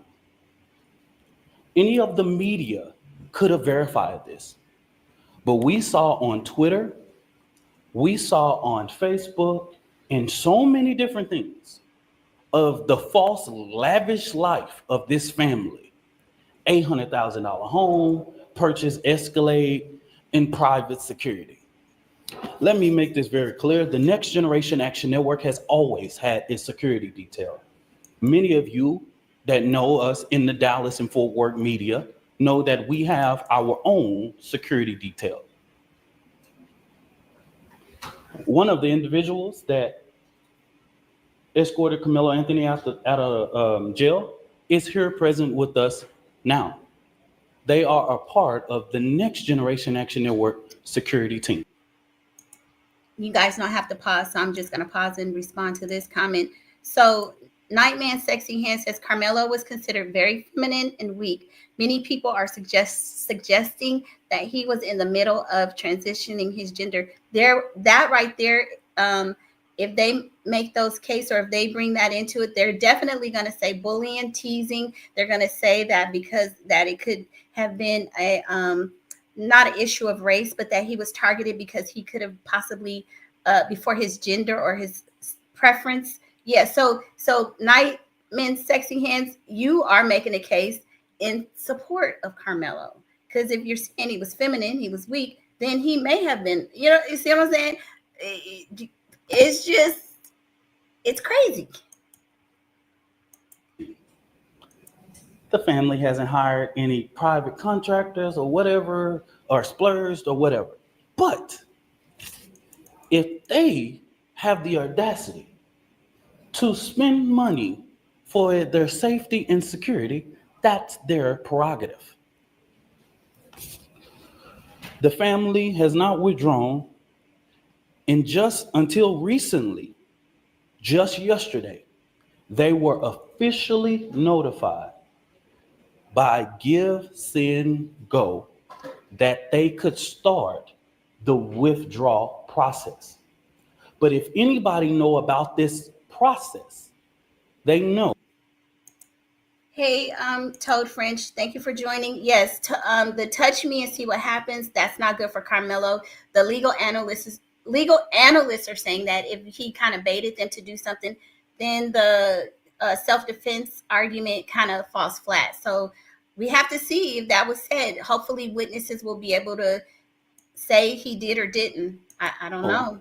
That takes about 2 to 3 days to withdraw from that and actually hit any account. But this blatant propaganda wasn't just about the fund. It was to discourage the public from giving to the fund. That's what this was about. Because just like TMZ was able to call, Give, Send, Go, everybody in the media, in these news outlets that I've never heard before, could have did the same thing. When I first called Give, Send, Go, they gave me every information that I needed. Okay? So that's what I'm going to say on regards to that. Let me make this very clear. This family never authorized a single fund on the GoFundMe platform. All of the funds that were raised on the GoFundMe were all fraud.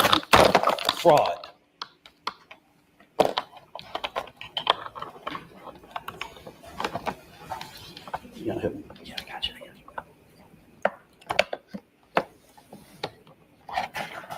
So, Patrick, I'm going to say, first of all, the justification of an unaliving is going to, there are multiple things that are, I don't think it should rise to that, but my personal and emotional feelings don't necessarily match what the laws are. If a person was pushed or punched and they themselves, and I'm just making a statement to yours, this is not in defense of either or, but a push or a punch, depending on if the person perceived it to be. So for example, myself, I'm kind of small and I'm a very scary person. If you do something to me, I probably will overreact. Would not ever want it to go to that level, but if a person perceives that their life is in danger, so they're going to look at all of those things. And I agree. I don't think any kid should lose their life under these circumstances. However, a push or punch shouldn't end up in that, but the justification will be based on the law, not what we think. I mean, see, that's the thing. What is it a justification for unaliving if it's self-defense? Even if you get pushed or punched or touched in self-defense in California, where I live, if a person breaks into my home and I shoot them out, there will be some legal ramifications because we just cannot do that just because of a break-in. Even if I felt threatened, the justification in our state does not mean we can take a life. In my opinion, you break in my house, you mean me harm. I should be able to defend myself. That's not how the law works. So the justification will depend based on the law. That's all I'm saying.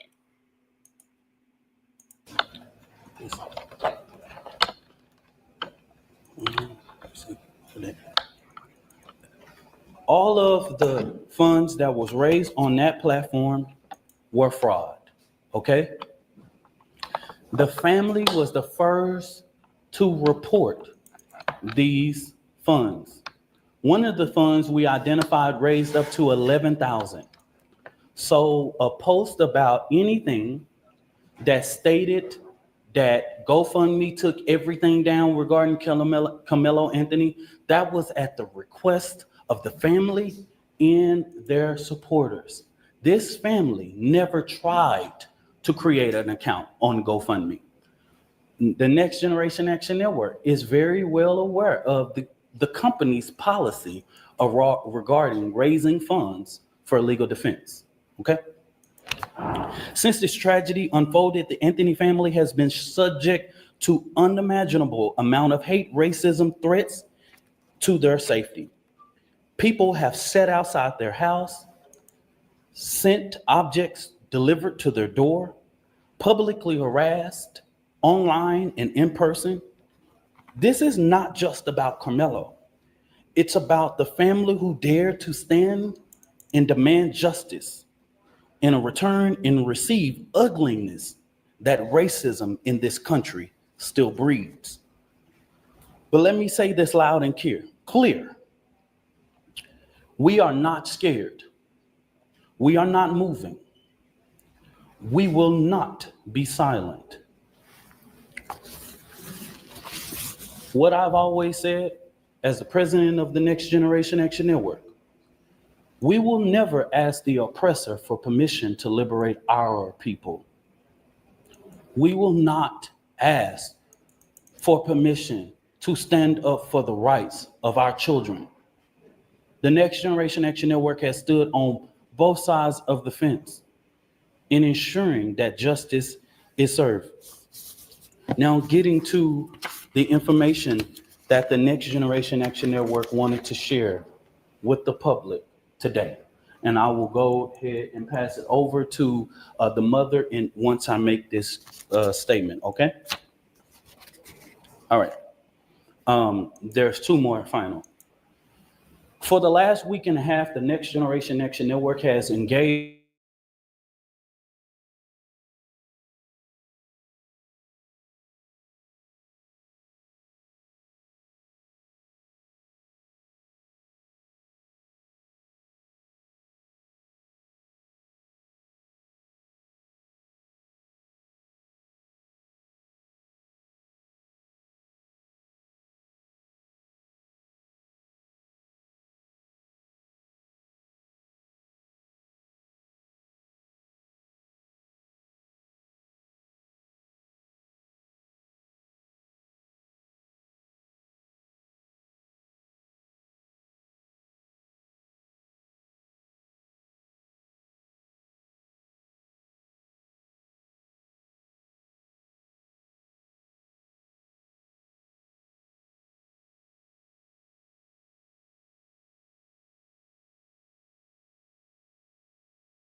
standards that even the legal process has asked us to respect.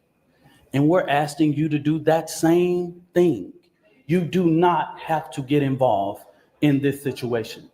But it seems that even with us going and meeting or having conversations, they have made their mind up. And we want to make sure that the record, the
that we talk truth to power in regards.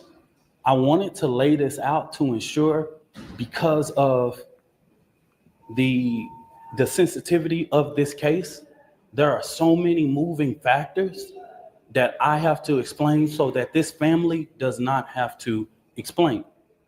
Let me say this about the fourth, and let me repeat this so that you guys can go to the Frisco Police Department. The reason why the family or me or anybody with direct knowledge of this cannot talk about the particulars of what happened in that tent, I know you know this is all law, is because if anybody tell you there was an adult near or inside or whatever, this current investigation knows nothing about that. Everybody involved at this point of our knowledge are minors. In the state of Texas, you know we cannot release or talk about minors. So stop asking us the question. Stop. It's no. We can't even do it if we wanted to. Okay? We can't talk about it. So don't ask.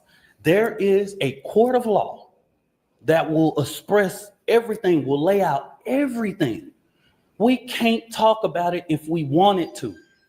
Okay? So make it clear. Go back, confirm with Frisco Police Department. Go back, confirm with the district attorney.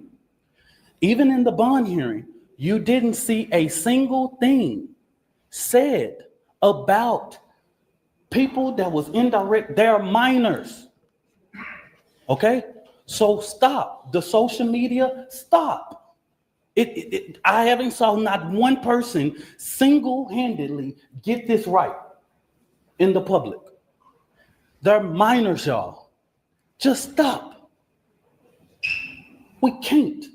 Don't send another inquiry to NGAN inbox, do this, all of that. That's the reason why we felt like it was important to do this press conference today. We can't talk about it. So if you ask me, I'm just going to look at you, okay? So I'm telling the world, everybody know the state law. I'm not creating it. We can't talk about it. This family can't talk about it. I can't talk about it. Nobody, unless you want to be sued. You release one of those 16-year-olds or 15-year-olds and 17-year-olds name, the law of this land tells you what was going to happen to you. Okay? So don't ask that question. Finally, in regards to this judge, I do not know Judge Angela Tucker. I've never met her, never known her, never been nowhere near her court. Don't know anything about her until we were notified that she was going to hear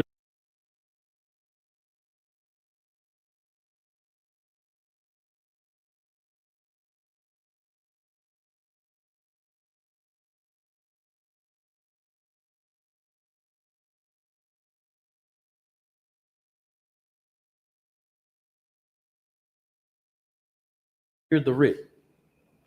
But the ugly attacks on her just shows Black America that no matter what you pick in the ballot box, and that is your constitutional right, it's people out here reminding us of the Black struggle in America. This woman is a registered Republican, has been for years. She put herself through school, she raised her family, she did everything. I'm a registered Democrat, proud. I'm the chair of the Dallas County Democrat Resolutions Committee.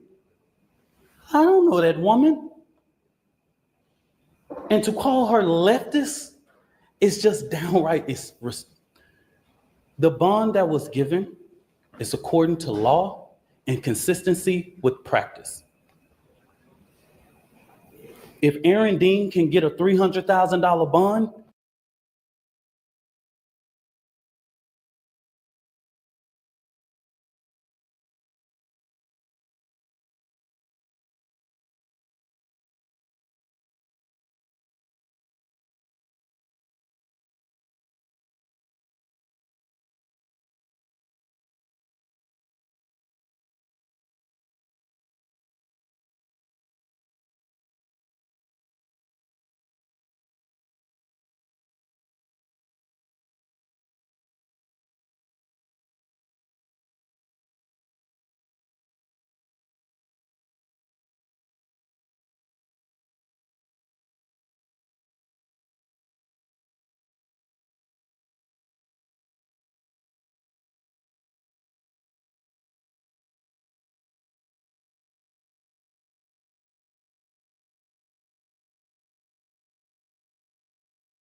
when he killed a Tatiana Jefferson, Karmelo Anthony can get a $250,000. If Amber Geiger can get a $200,000 bond when she kills Botham Judge in his own home, he can get a $250,000. If Roy Oliver can get a $250,000 bond after he kills Jordan Edwards, all white office,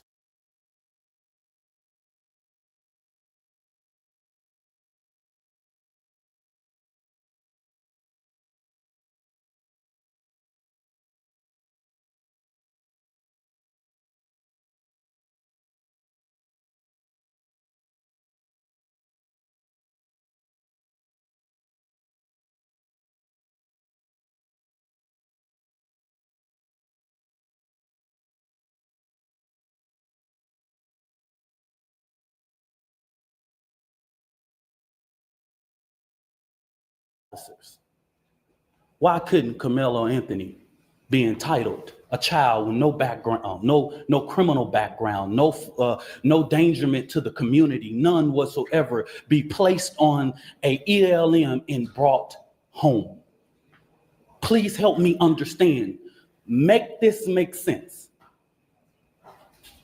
It's consistency. It's consistent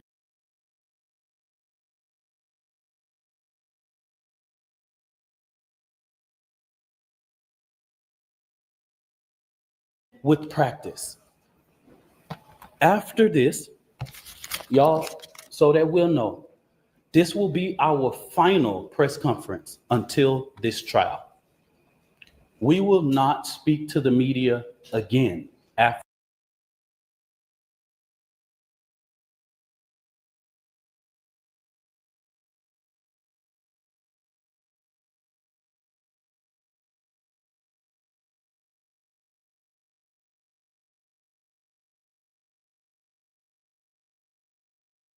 this, okay? Don't ask for comment, question, or whatever it is. The actions that the Next Generation Action Network take on Frisco ISD will be as separate from the legal process because we want to make sure that Carmelo Anthony's due process. This is going to be a jury case. And then let me make this very clear. This is a case that has not even been indicted. So, under the guise of Texas law, it's not even really proceeding to a trial yet because it has not even went through a grand jury to be indicted. We don't know if a grand jury will indict or not. We don't know. That's in the district attorney's hands, okay? And their legal team is preparing a packet for those things, and we will not be talking about the legal process regarding this case, okay? So after today, I just want the media to know, and I want the public to know, I don't care what you say about me. I've been in this thing for 11 years.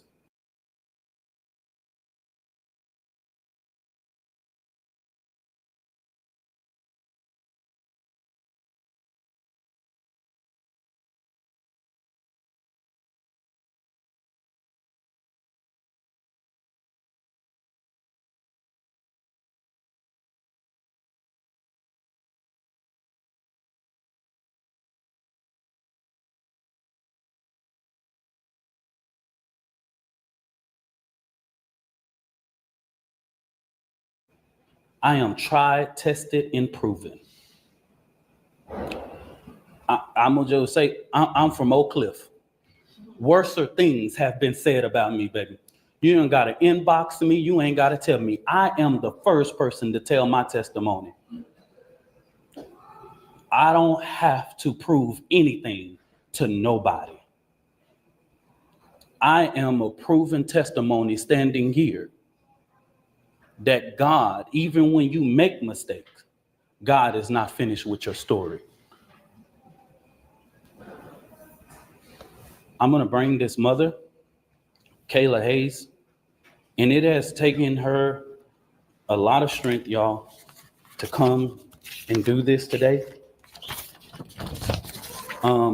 And I want you guys to respect her as she read this and giving her the respect that she deserves, y'all.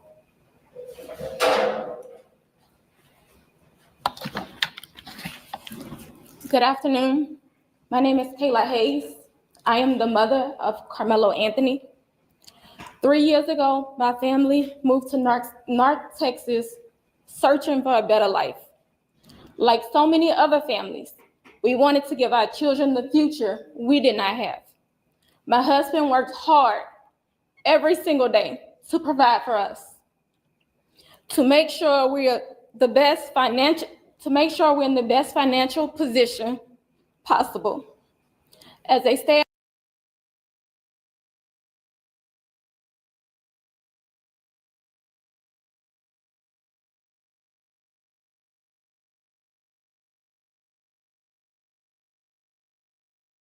at-home mom, I made it my life's mission to ensure our children are loved, nurtured, and supported every step of the way. In wake of this tragic incident, our family has been under attack. Whatever you think what happened between Karmelo and the Metcalf boys, my 3 younger children, my husband, and I didn't do anything to deserve to be threatened, harassed, and lied about. The lies and false accusations that have been said about us, especially over the past week, has been overwhelming. The lies and their amplification put my family in danger, as well as everyone in our community, everyone involved in the investigation, from the police, the attorneys, and the court staff. Our address and my husband's previous employer's address has been put on all social media platforms. My husband had to take a leave of absence because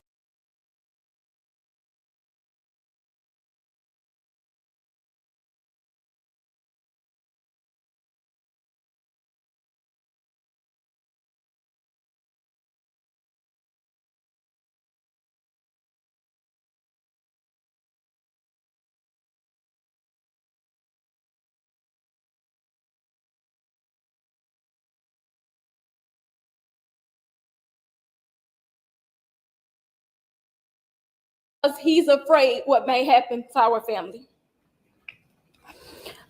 His mental health is deteriorating day by day. We have endured death threats. My 13-year-old daughter is afraid to sleep in her own bedroom because she's fearful of what may happen to her. And let me be clear, the claims that were used about the public donation to buy a home or anything else are completely false. We have not received a single dime from the Give, Send, Go fundraiser.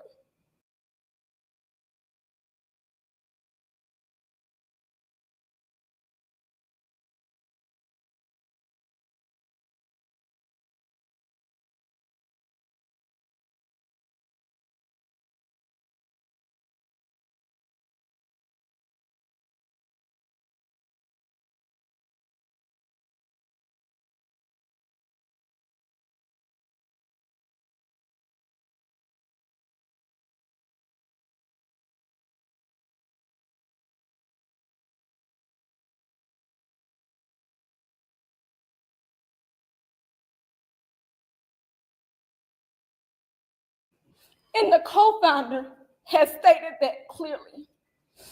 In the reality, we were just notified yesterday that we could begin to withdraw funds. And it still takes several days to receive those funds once a request is made. I don't know why we are being targeted and discriminated against before a fair trial. Our son deserves the same rights under the law that everyone is afforded to.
He's been raised in a two-parent home with structure, stability, love, and we put God first in everything that we do. We believe in the Constitution. We believe in the laws of this state, but those laws must apply to all of us, not just some of us. To be clear, we will not speak publicly about specific details of what happened under the tent on that rainy and awful day.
There's an active investigation that everyone involved wants to be full and fair. We believe in legal process, and that is where the truth will come out. To the family who experienced the loss, my heart truly goes out to you. To those who have supported my family, thank you from the bottom of our hearts. We ask for your continued support, patience, and prayers as we navigate this difficult process.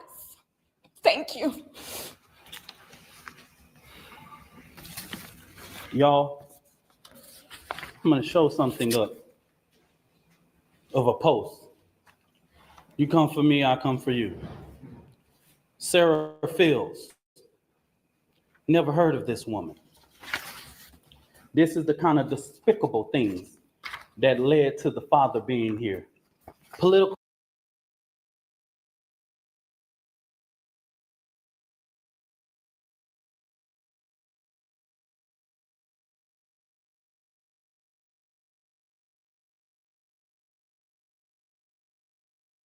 But he wound up getting.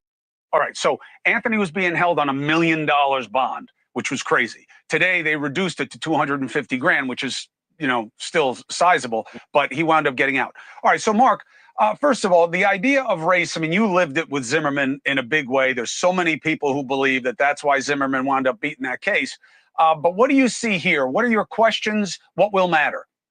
Oh, no, it's definitely a consideration. It always is, whether it's a sort of obvious what we're doing or the implicit one, because we all carry these implicit biases with us that perceive or impact how we perceive an event. Now, what's really it's going to come down to, and I disagree with the guy who said this is not a self-defense case. Yes, that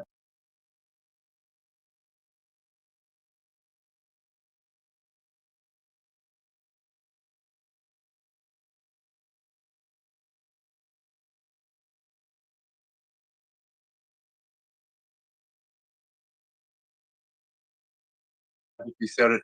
This is definitely a self-defense case, because it always is one until you look at the facts of the case and compare the two. You have to compare who was the initial aggressor.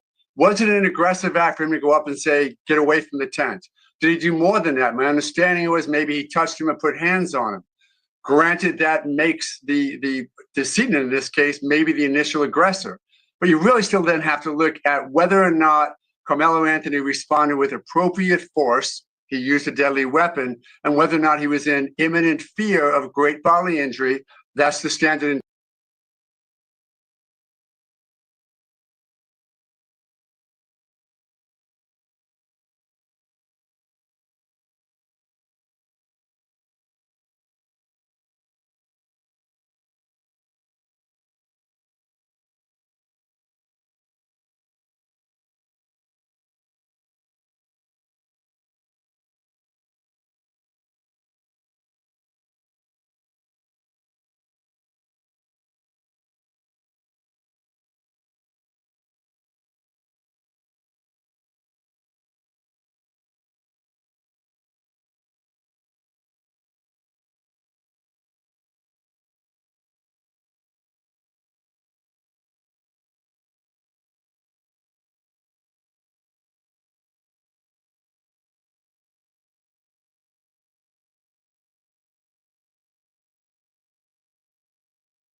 In Texas and most every state to determine whether or not his actions the way he perceived him, the way Karmelo Anthony perceived him when he took out that knife and stabbed him.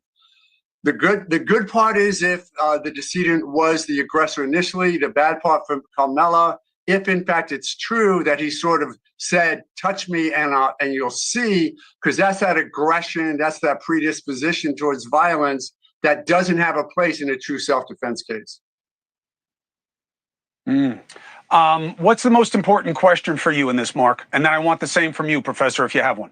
Go ahead, Mark. Sure.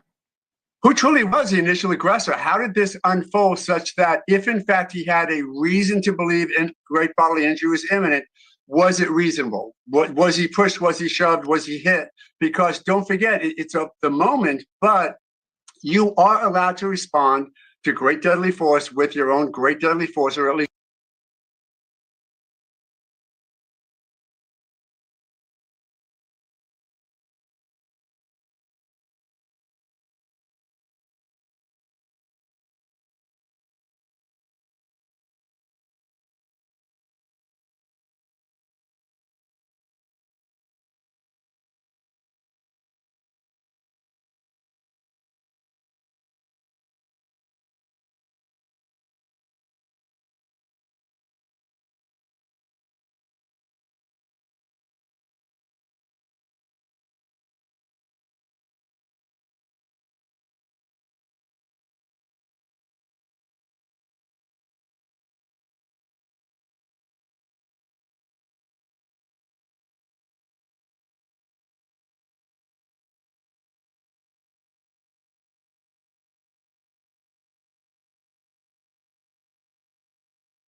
your perception of great deadly force.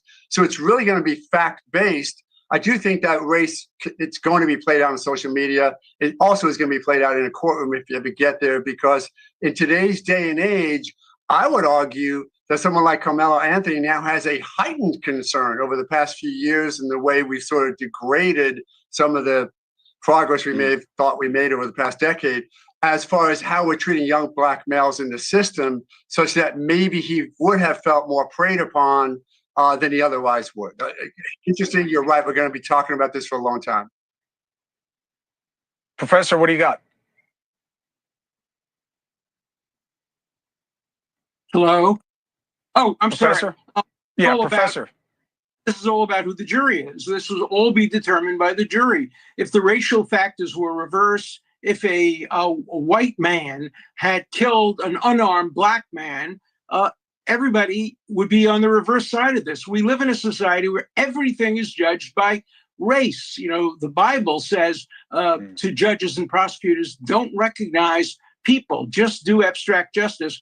We're way, way, way beyond that. If the racial elements were reversed there, virtually all the people who are calling for him to be acquitted would be calling for him to be convicted, and vice versa. Let's not kid ourselves. We live in a race-conscious society, and jury selection, which, of course, your other guest is so brilliant at and did so well in the Zimmerman case, is determining the outcome of this case, without a doubt.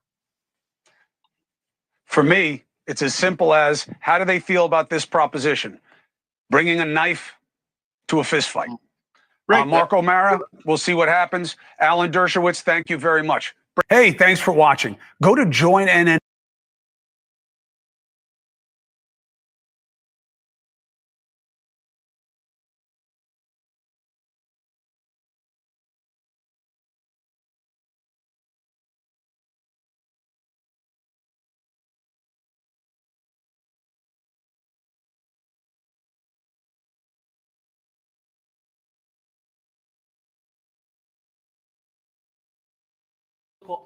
Operatives motivating this family with hate. Karmelo Anthony posted on something that shows, posted here. These are the type of lies that are threatening this family, posting the family's picture. These are the type of lies. She's getting millions of views on this. Sarah, she's even came after me. She's even said all of those things. And now that the public knows exactly what is going on, I asked, because these racist bigots try to prevent us from standing up for our baby, our boy, he should be afforded the same rights that Cal Rittenhouse had. Daniel Penn.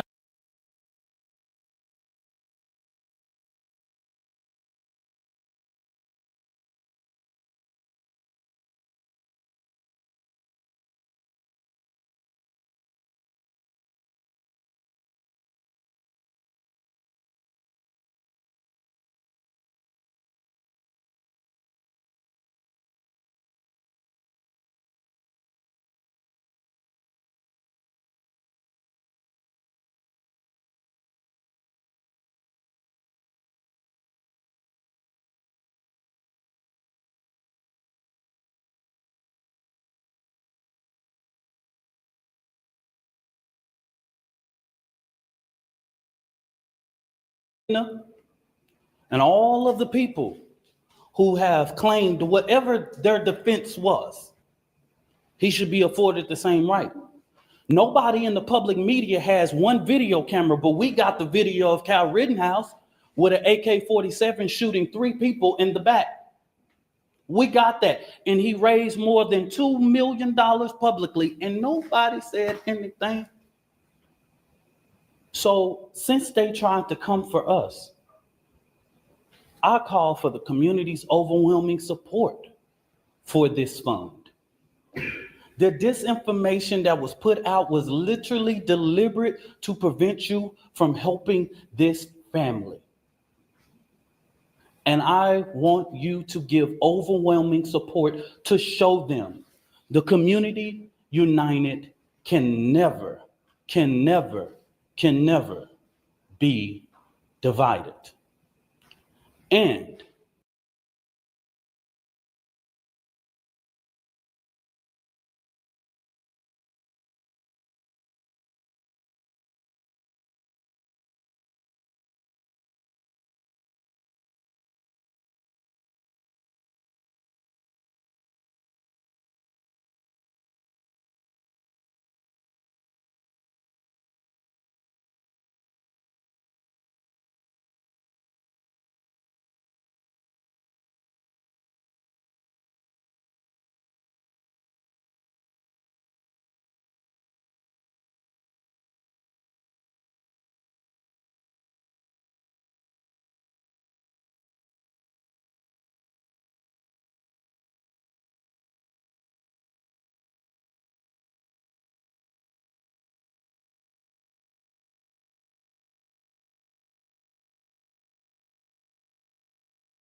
I'm going to say this again, and this is for everybody. Black people in America, while the current occupant sits at 1600 Pennsylvania, Black people in America don't have to pull the race card. It's what we live as a reality every day. It's what we have to teach our children. We don't want to, but we have to. We don't like to, but if we want to sleep at night, we got to. I ain't pulling no race card. I live it. I'm reminded all the time that I'm a Black man in America. And what y'all just showed to Judge Tucker is just reminded that hate and bigotry and racial reconciliation in this country, we have respected the process. I believe that Austin Metcalf is about to have his funeral. And I wouldn't dare, even with the information I know, And plenty of people can share that and all that. But we have prevented from speaking about that in these type of public forums. It will come out. They have a more than well capable attorney, and this family will go through a process of being able to get prepared for this trial. So I just say this real quick. This is our final time speaking to public and holding a press conference regarding this particular case. Now, the Next Generation Action Network will talk about Frisco ISD, but we will not do this. I will not ask this mother to do this again. The attorney will not. We won't do this again. Don't ask. We will see you at trial. Whatever venue that is, we will see you there. I stand 10 toes down supporting this family. And I want to thank all of the community leaders and people that I have seen that have came here today. Bishops and pastors and clergy, community leaders with respectability in this community. I see them today, and I want to thank them for their presence because this family needs strength right now. Thank you, and God bless you.